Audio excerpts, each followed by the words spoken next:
세상에 두려워할 것이 없는 줄로 믿습니다. 우리가 주님 앞에 있으면 어떤 것도 그보다 더 위대한 일들은 우리에게 없는 줄로 믿습니다. 얼마 전에 목사님들 모임에 갔더니 저를 보고 한 분이 아니 목사가 청바지를 입고 다닙니까? 이렇게 말씀하시는 거예요. 여러분 목사님이 청바지를 입으면 됩니까? 안 됩니까? 뭐 될 수도 있고 안 될 수도 있고 뭐 개인적인 그건 기호입니다. 될 수도 있고 안 될 수도 있습니다. 생각마다 다르겠죠. 근데 아니 목사님이 청바지를 입어? 라는 말을 듣고 제 표면적인 대답은 이렇게 했습니다. 이 청바지 비싼 겁니다. 켈빈 클라인입니다. 제가 그래도 돈 많이 주고 산 겁니다. 이렇게 대답을 했습니다. 청바지 깔보지 말라고. 근데 속으로 대답은 이렇습니다. 실제 상황입니다. 저는 청바지 입고 새벽기도 인도합니다. 청바지 입고 예배 드립니다. 아니 하나님 앞에 예배하는 복장인데 제가 사람 앞에 꿀릴 이유가 없지요. 할렐루야. 아니 하나님 앞에 서서도 나는 기쁜데 사람이 뭐라고 한다면 그건 뭐 그분들의 기호겠지요. 중요한 건 내가 예배에 하나님 앞에 서는 모습이라면 세상 어디에 가더라도 그건 부끄럽지 않은 자리인 줄로 믿습니다.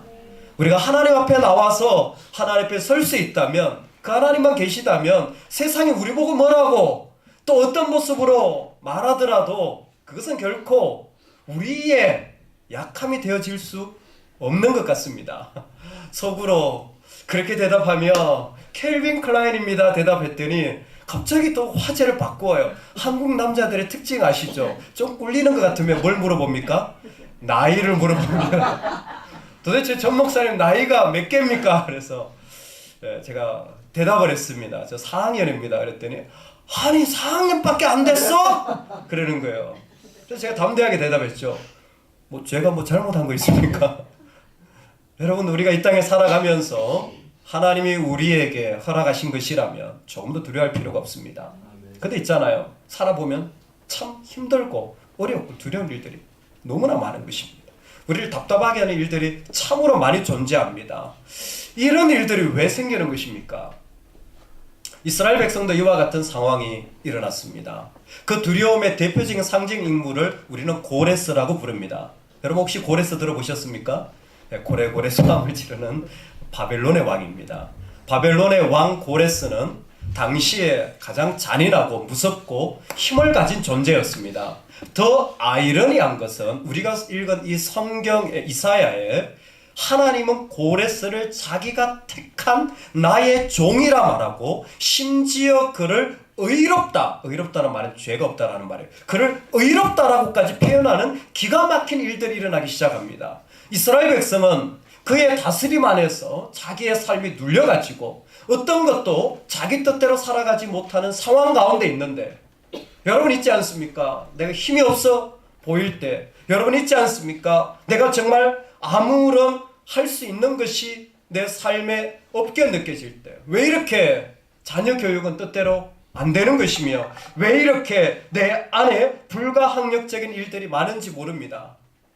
입시를 치른 학생들은 늘 시험이 어렵고 또 잡을 가지고 고민하는 이 땅의 사람들은 풀기 어려운 퍼즐을 만난 것 같은 마음입니다.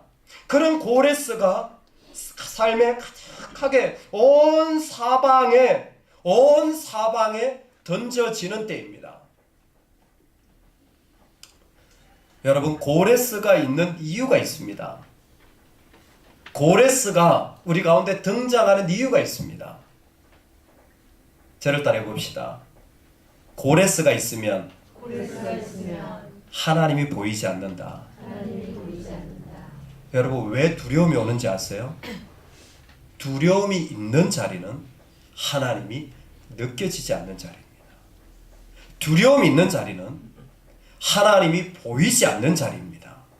고레스가 있다라는 것은 그 자리에 하나님이 계시다는 생각을 전혀 하지 못한 상황 가운데 있어요.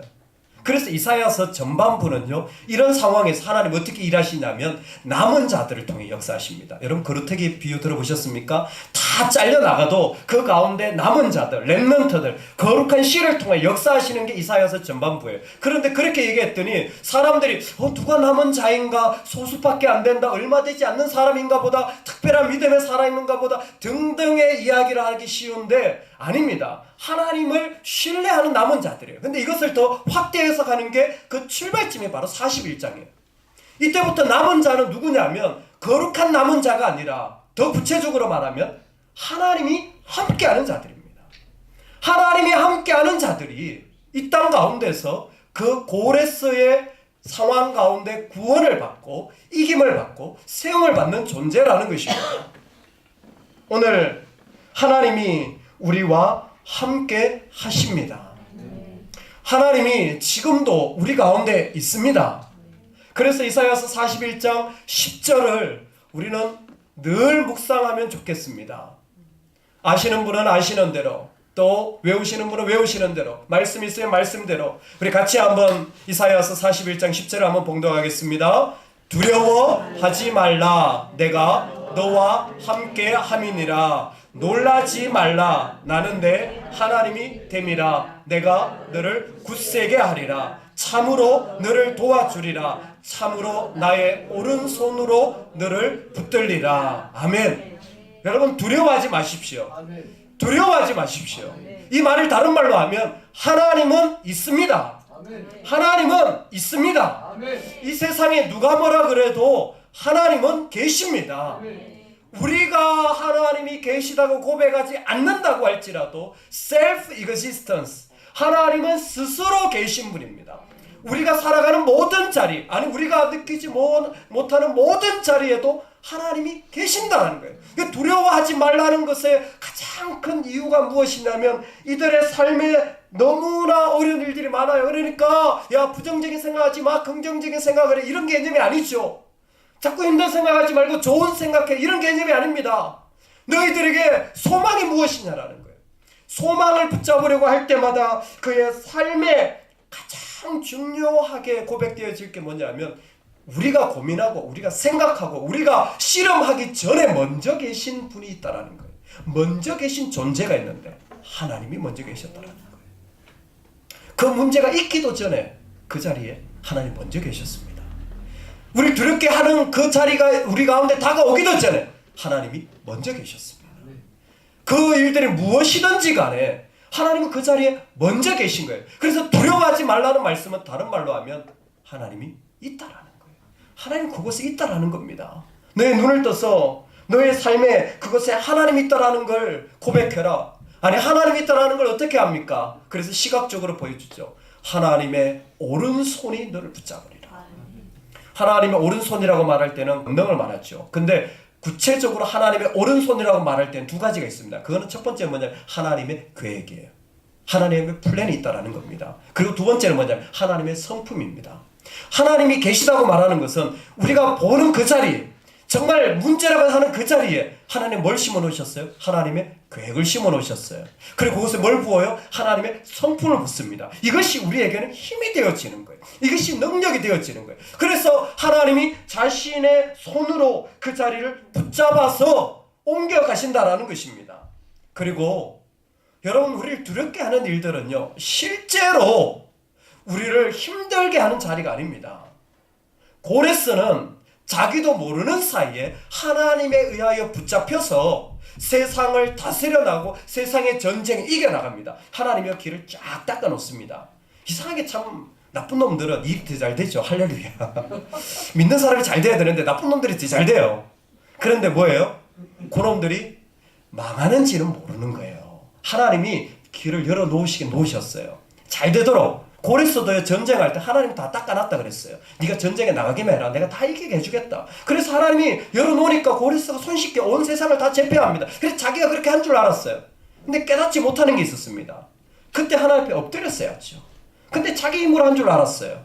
그럴 때에 하나님이 하시는 말씀이 무엇이냐면, 고레스를 세운 이유가 뭐냐면, 고레스라는 문제가 일으켜진 근본적인 원인이 뭐냐면, 고레스가 그렇게 큰 능력과 어마어마한 문제로 우리에게 다가온 이유가 무엇이냐면 이스라엘을 구속하기 위한 거예요. 이스라엘을 구원하기 위해서 그래요. 아니, 저 악한 사람이 저렇게 잘 되는 게 나는 이렇게 힘든데. 아니에요. 하나님은 그 문제를 통하여서 우리로 하여금 그 자리에서 건져내시려는 계획이 당신의 마음이었습니다. 내가 헐벗은 산에 강을 내며 골짜기 가운데 샘이 나게 하며 광야가 못이 되게 하며 마른 땅이 샘 근원이 되게 할 것이며, 하나님은 고레스가 두렵고 힘든 것이 사실이지만 우리가 다른 세상의 사람들과는 달리 하나님과는 특별한 관계에 있다라는 것을 잊지 말라는 것입니다. 식사를 하는데 우리 교회에 계셨던 집사님 한 분이 지금 다른 교회 섬기고 계시는데, 목사님 지구촌교회를 아십니까? 예, 분당에 있죠. 저희 교회 사역하는 사역자도 거기서 찬양사에 가는데, 하여튼 지구촌교회, 예, 알지요. 그 교회 목사님 요번에 사임을 하시는데 후임이 오시는 거 아십니까? 알지요. 뭐 제가 목사니까 목사님 세계 신문들 있잖아요. 그 오시는 목사님이 제 조카입니다. 우와, 집사님, 우와, 대박. 그 뭐 미국에 계시다는데 뭐 타코마 뭐 어쩌고저쩌고. 그 교회 목사님, 우리 큰오빠 첫 번째 조카인데 목회를 잘하고 있는데 요번에 그게 뭐 온다라 어쩐다. 이야, 대단하십니다. 와, 대단하다. 어떤 또 목사님 한 분이 소개하는데, 우리 교회 교육자가 한 명 있었는데, 교육자 어떤 분입니까 그랬더니 격투기, 종합 격투기 합쳐가지고 17단이라는 거예요. 우와, 대단하다. 교육자 그러면 격투기 쪽으로 나가시죠. 왜 목회를 하시나. 말씀으로 안 되면 힘으로 17단, 뭐 공인 17단, 뭐 하는 게 17단이라는 거예요. 뭐 그냥 말 안 들으면 한 방이면, 정훈아 정신 차려라, 한 방이면 그렇다는 거예요. 어떤 분은 또 부장 판사를 아신다는 거예요. 이야, 내 주위엔 그런 사람 없는데 우리는 하나님을 알고 있습니다. 할렐루야. 밥 먹다가 누가 얘기하면 나는 하나님을 알고 있습니다. 당신 아십니까? 왜? 하나님과 우리는 특별한 관계입니다. 뭐 조카가 무슨 대형교회 목사라는 둥, 무슨 누가 부장 판사라는 둥, 누가 무슨 신분을 가졌다는 둥, 그보다 더 중요한 사실은 하나님께는 너는 나와 특별한 관계다. 아브라함이 나의 친구였고, 티가 바르고 아브라함이 자손인데 나는 여전히 너를 나의 친구로 여기며 나의 벗으로 여기며 너와 나는 특별한 관계에 있다. 그래서 오늘 하나님이 쓰시는 용어가 무엇이냐면, 너는 나의 종이고 내가 너를 택하였다라는 것을 계속해서 반복하는 겁니다. 누구에게? 두려워하는 자들에게. 왜 두려워하느냐는 거예요. 너하고 나하고 이런 특별한 관계가 있는데 왜 자꾸 두려워하는 거야? 내가 너를 택하였고 내가 너를 나의 종으로 삼아. 이거는 그냥 일시키는 종이 아니죠. 아시죠? 특별한 재산까지. 종이지만, 신분은 종이지만 자신의 모든 식탁과 삶과 재산까지 나눌 수 있는 모든 것을 같이 공유할 수 있는 자로 내가 너를 세웠다라는 것입니다. 그러므로 놀라지 마라. 자꾸 이것저것 힘거리지 마라. 할렐루야. 우리 눈을 들어서 이게 저게 도움이 될까? 저게 좀 힘이 될까? 나도 살 길 찾아야 되지 않는가? 이런 것이 있어야 되지 않는가? 놀라지 마라. 자꾸 힐끔거리지 마라. 할렐루야. 뚝! 왜 자꾸 그러세요? 왜 자꾸 이런 것에 저런 것에 관심을 가지고 이렇게 있어야 되지 저게 있어야 되지라는 것에 우리의 마음이 빼앗기는 겁니까? 그렇게 하다 보니까 우리의 마음에 하나님이 안 계시고 자꾸만 다른 것들이 들어와서 이게 있어야 될 것 같고 저게 힐끔 그게 마음이 빼앗기다 보니까 하나님 뭐예요? 하나님 나타났을 때는 그분을 환영하는 것이 아니라 오히려 하나님과 어색해진 관계, 그분과 깊은 교제의 관계를 가지지 못하는 우리의 모습을 보고 또 절망하는 자리로 가는 거예요. 여러분, 오늘 우리 이 밤에 우리 자신을 구별하여서 하나님 앞에 세우는 은혜가 있기를 간절히 축원합니다. 하나님이 있으십니다. 그리고 그분은 우리와 특별한 관계 속에 계십니다. 그럴 때에 오늘 말씀에 두려워하지 말라라는 말씀이 우리에게 분명하게 요청하는 한 가지는, 너에게 하나님이 있고 네가 두려워하는 그 자리에 하나님은 이미 계셨고 하나님의 계획은 그 자리에서 성취되어지고 있는데 만약 문제가 다가온다면 우리는 어떻게 될 거라고요? 구원받을 것입니다. 문제가 다가오면 우리는 어떻게 될 것이라고요? 구원받을 겁니다. 큰 문제가 다가오면 우리는 어떻게 될 거라고요? 더 큰 구원을 받을 것입니다. 만약 어마어마한 일들이 다가온다면 하나님은 더 놀라운 일들로 우리를 그 가운데 건져내실 것입니다. 이것이 바로 하나님의 계획인 거예요. 근데 가만 보니까 내가 죽을 것 같은 거예요. 그럴 때 구별해야 되는 거예요. 오늘 말씀 우리 한 절만 더 읽겠습니다. 11절 12절입니다. 우리 다 같이 한번 읽겠습니다. 시작. 보라 내게 너와 같은 자들이 아무것도 아닌 것 같이 될 것이며 멸망할 것이다. 내가 찾아도 너와 싸우던 자들을 만나지 못할 것이고 너를 친 자들은 아무것도 아닌 것 같고 허무한 것 같이 되리니. 아멘. 아멘. 2절의 핵심이 무엇이냐면 두려워해야 할 자들은 우리가 아니라 우리의 원수들이라는 것입니다. 두려워해야 할 자들은 우리가 아니라 우리의 원수들이라는 것입니다. 그들이 소망을 잃고 좌절하여서 마지막 12절 끝에 보면 허무한 것 같이 되리니 라는 것인데 이 말이 뭐냐면 완전히 사라지는 모습이라는 것입니다. 완전히 사라져요. 근데 이 원수들이요 믿는 자들에게 찾아옵니다. 그래서 고레스 같은 것들이 찾아와가지고 하나님이 없는 것처럼 우리의 눈을 가릴 때 특징이 뭔 줄 아세요? 성경에서 정확하게 우리에게 이렇게 말씀해 줍니다. 첫 번째, 우리로 분노하게 만들어요. 원수들이 우리로 하여금 분노하게 만들어요. 성질은, 화내는 것은, 자꾸만 열받게 하는 것은 사단이 지신 줄로 믿으시기 바랍니다. 이건 하나님의 분노가 아니야. 이게 사단이 지시예요. 근데 노하던 자들이 그 다음에 어떻게 되면 다투는 자가 돼요. 그 다음 뭐냐면 자꾸 마음에 안 들고 싸우게 돼요. 다투는 자들이 어떻게 되냐면 그 너와 싸우던 자들이 되고 너를 치는 자들이 돼요. 이 상황이 뭐냐면 문제가 우리 가운데 올 때는 처음엔 작아요. 근데 이게 에스컬레이팅 되는 거예요. 점점 커지는 거예요. 문제가 점점 우리 삶에 치명적으로 더 크게 다가오는 거예요. 그럴수록 이제는 깨달아야 돼요. 아, 네가 망할 때가 되어가는구나. 문제가 더 어려워졌어요. 아, 네가 이제 끝날 때가 됐구나. 할렐루야. 내 안에 나를 괴롭히는 것들이 사방에서 다 공격하는 것 같아. 정말 최악이야. 그러면 너는 이제 완전히 사라지겠구나. 우리가 사라지는 게 아닙니다. 그 문제 원수들이 사라지는 거예요. 근데 그 다가왔을 때 내가 사라진다고 생각하면 그거는 정말 하나님에 대한 너무나 큰 부끄러움입니다. 하나님이 계신데 어떻게 하나님과 특별한 관계에 있는 우리가 무너지겠습니까? 점점 분노로부터 그들이 노하고 싸우고 다투고 치기까지 하는 그들의 일들이 우리에게 밀려올 때 하나님 말씀하십니다. 허무하여지리. 완전히 사라지리라. 그 문제들이 우리 가운데 다가올 때마다 이제 우리의 눈은 달라져야 합니다. 그러니 이 밤에 하나님이 우리의 하나님 되어 달라고 기도하면 좋겠습니다. 왜 이 모든 일들을 이렇게 말씀하시는 줄 아십니까? 하나님은 이스라엘을 부르는데 이스라엘은 하나님을 부르질 않아요. 이 모든 일의 시작이 이겁니다. 하나님 이스라엘을 계속 부르는데 이스라엘은 하나님을 찾지를 않아요. 그래서 고레스가 등장한 겁니다. 이 모든 일의 가장 근본적인 원인은 누구의 죄나 누구의 잘못. 내가 잘못 키웠어. 내가 돈을 안 모아놨어. 내가 능력이 없었어. 이게 아니에요. 가장 근본적인 자리는 하나님은 우리를 부르시는데 우리가 하나님을 부르지 않고 살아요.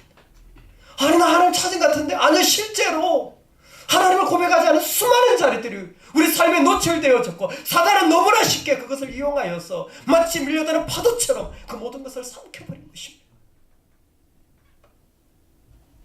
하나님을 불러야 합니다. 내가 얼마나 자격 있느냐 내 안에 얼마나 능력 있느냐가 아니라 하나님 나는 당신의 긍휼이 필요합니다. 왜? 우리는 우리의 자격으로 구원받은 것이 아니라 긍휼로 구원받았기 때문입니다. 우리는 은혜로 구원받았기 때문에 하나님을 부른다는 건 다른 게 아니에요. 하나님, 저는 정말 당신의 은혜가 느껴져야 합니다. 하나님, 난 당신의 은혜가 채워져야 합니다. 하나님, 정말 나는 당신을 내 마음 가운데서 고백해야 합니다. 이것이 살아있지 않으면 나는 죽은 것이고 나는 이미 하나님의 그 뜰 안에 있는 것입니다. 오늘 이스라엘 백성에게 두드리는 것입니다. 긍휼에 풍성하신 하나님이 우리를 사랑하신 그 큰 사랑을 인하여 허물로 죽은 우리를 그리스도와 함께 살리셨고 너희가 은혜로 구원을 얻은 것이라. 그러니 하나님의 백성은 오늘 하나님 앞에 나아가서 그분을 불러 그분에게 붙어 있어서 그분에게서 오는 모든 것을 내 마음에 온전히 없습니다. 허드슨 테일러가 사역을 하면서 중국에 사역을 하면서 너무 지치고 열매도 없고 변화도 안 일어나고 아무것도 안 일어나니까 너무 답답해 친구한테 편지를 보내지 않습니까? 잊을 수 없는 편지입니다. 나는 열매도 없고 사역도 안 되고 아무런 능력이 나타나지 않으니까 난 아무래도 이 부르심이 아닌 것 같아. 나는 이 일이 안 맞는 것 같아. 나는 이 일에 능력이 없는 것 같아. 여러분 얼마나 이런 일들이 우리 안에 많이 자주 나옵니까? 왜? 너무 힘드니까. 너무 어려우니까. 그때는 친구가 답변을 하지 않습니까? 친구야, 너는 잎이야. 그냥 가지에 붙어있는 잎이야. 너는 가지에만 붙어있으면 돼. 네가 그곳에서 예수님에게만 붙어있으면 돼. 그냥 예수님에게만 붙어있어. 그게 네가 할 일이야. 네가 사역하고 변화시키고 무슨 전도하고 선교하는 것처럼 보이지만 네가 진짜 해야 될 일은 가지에 붙어있는 거야. 믿으십니까? 마음에 와닿더라. 그래, 내가 힘들다고 하지만 정말 내가 해야 할 일을 하고 있는가? 내가 할 일은 하나님께 붙어있는 것이었습니다. 그래서 두려워하지 말라는 이 유명한 말씀을 10절에서 하고 13절에 다시 한번 고백합니다. 이는 나 여호와 너의 하나님이 내 오른손을 붙들고 내게 이르기를 두려워하지 말라. 내가 너를 도우리라 할 것임이니라. 아멘. 여러분 이 13절의 말씀이 뭐냐면 하나님이 있다라는 말씀인 동시에 다시 한번 두려워하지 말라. 내가 너를 도우리라. 여러분 이것은 우리의 결단이 아닙니다. 이것은 하나님의 결단입니다. 놀랍지 않습니까? 하나님이 결단하시는 거예요. 우리가 내가 잘 믿어야지, 내가 잘 이루어야지 결단한 것이 아니라 하나님 자신이 결단하셔서 내가 너를 도울게 라고 말씀하시는 것입니다. 오늘 이 땅에 살아가는 삶의 자리에 우리의 모습이 좀 연약하다고 할지라도 하나님의 결단은, 하나님의 계획은, 하나님의 영원하심은 사라지지 않을 것입니다. 그 하나님이 영원하시는 우리도 그 자리에서 부름받아 일어나게 될 것입니다. 그러니 오늘 이 밤에 우리는 그저 하나님만 부릅시다. 그리고 그분의 은혜로 그 가지에 붙어있는 존재로만 살아가는 것으로 충분한 자가 되어지면 좋겠습니다. 왜냐하면 하나님이 결단하시고 이루어 가실 것이기 때문입니다. 연약한 우리지만 하나님이 부르셨으니 이 특별한 관계와 초대 속에서 그 은혜 속에 살아가는 우리 모두가 되기를 간절히 소망합니다. 아멘, 아멘. 하나님 아버지, 이 밤에 주님을 찾아 나섭니다. 우리의 마음과 삶의 자리에서 마땅히 하나님께로 나아갈 수 없었던 모든 모습들 속에 고레스와 같은 자들을 세우셨어. 아니, 말할 수 없는, 이해할 수 없는 문제들을 삶의 자리에 곳곳에 보게 되는데 주님 말씀하셨습니다. 두려워하지 마라. 두려워하지 마라. 두려워하지 마라. 내가 있느니라. 하나님이 있느니라. 하나님 아버지 온 마음으로 고백합니다. 이 마음 잃어버리지 않고 살아가게 하여 주옵소서. 우리의 영혼 깊은 곳에 나보다 먼저 계신 하나님, 문제의 자리에도 하나님의 오른손으로 결단하시고 계획하셔서 성취하시는 그 하나님, 나로 감당할 수조차 없는 일, 그들이 사라질 줄로 믿습니다. 내가 아니라 그들이 무너질 줄로 믿습니다. 나는 다만 이 밤에 당신에게 붙어 있기를 원합니다. 나는 이 밤에 다만 당신을 부르기를 원합니다. 하나님이 결단하셨으니 당신이 성취해 가시는 그 길을 보기를 원합니다. 우리를 증인으로 세워 주시옵소서. 성령의 증인 되게 하여 주옵소서. 분명히 우리를 통해 역사하실 그 아름다운 모습을 소망하며 주님을 부르며 나가게 하여 주옵소서. 우리 영원히 주님 앞에 간절히 나아가는 이 밤 되기를 소망하며 예수님의 이름으로 기도드리옵나이다. 아멘, 아멘.